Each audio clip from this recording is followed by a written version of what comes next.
तव्हां सभिनि खे तव्हां सभिनि ने हेलो गाइस हाय गाइस ॿुधण वारा घणेई ब्लॉग्स ॾिठा हूंदा लेकिन अॼु खां मुंहिंजे यूट्यूब चैनल ते सिंधी ब्लॉग्स ठहींदा।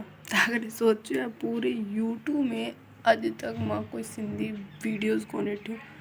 सिंधी नाटक हूंदा आहिनि जेका पुराणे टाइम में ठहियल हूंदा आहिनि, अॼु जे टाइम में त हू बि बहुत घटि थी विया आहिनि। सॼे साइडनि में हिंदी इंग्लिश पंजाबी हर तरह जा ब्लॉग्स अचनि था, लेकिन अॼु तक मां सिंधी में कोई ब्लॉग कोन ॾिठो आहे। ना कोई सिंधी फैमिली अहिड़ी आहे अॼु जे टाइम में कि जंहिंजा नंढा ॿार सिंधी ॻाल्हाइनि।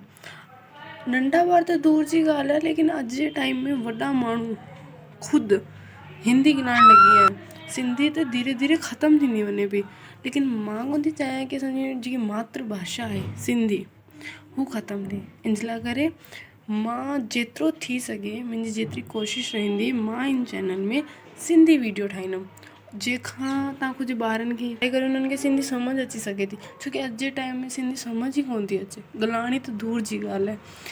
पहिरें जे टाइम में छा थींदो हुयो, घर में सिंधी ॻाल्हाईंदा हुया। असांजे टाइम में घर में सिंधी ॻाल्हाईंदा हुया, छोकी हिंदी ॿियूं भाषाऊं सिखण लाइ स्कूल वञी सघूं था। लेकिन मां कोन थी चाहियां कि अॼु जे टाइम में सिंधी ख़तमु थी वञे। सिंधी असांजी बहुत मिठी ॿोली आहे।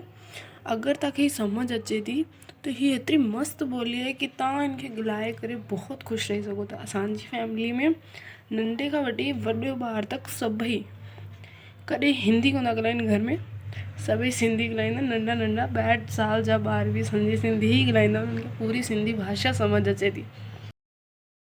हीअ हाणे मुंहिंजी फस्ट वीडियो रहंदी मुंहिंजे यूट्यूब चैनल ते, फस्ट ब्लॉग चई सघो था, सिंधी ब्लॉग जेको अॼु खां स्टार्ट थिए पियो। लेकिन तव्हां अगरि हिनखे प्यारु ॾेखारींदव, जेतिरो मुंहिंजी कोशिशि थी सघे मां इन चैनल खे ग्रो करण जी कंदमि ताकी असांजी जेकी सिंधी भाषा आहे सिंधी समाज आहे हर घर तक पहुचे, जेका उन्हनि जे घर जा ॿार और हू ख़ुदि बि सिंधी में इंट्रस्ट वठनि और घर में सिंधी ॻाल्हाइनि जेतिरो थी सघे। हिन जे लाइ करे मां ही सिर्फ़ु सिंधियुनि लाइ करे न, जेका ॿिया माण्हू बि हिन भाषा खे ॿुधी करे अजीब फील करंदा न, उन्हनि खे बि धीरे धीरे सिंधी सम्झ अची वेंदी, छोकी आउं गॾु गॾु सेखारण बि वारी आहियां।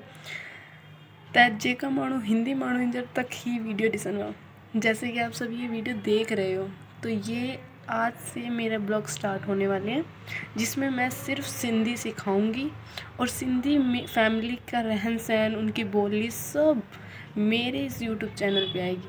अगर आपको सिंधी सीखने में इंटरेस्ट है तो प्लीज़ लाइक करें और मेरे को जितना हो सके सपोर्ट करें, जिससे मैं मेरी सिंधी भाषा को आगे तक लेके जा सकूं।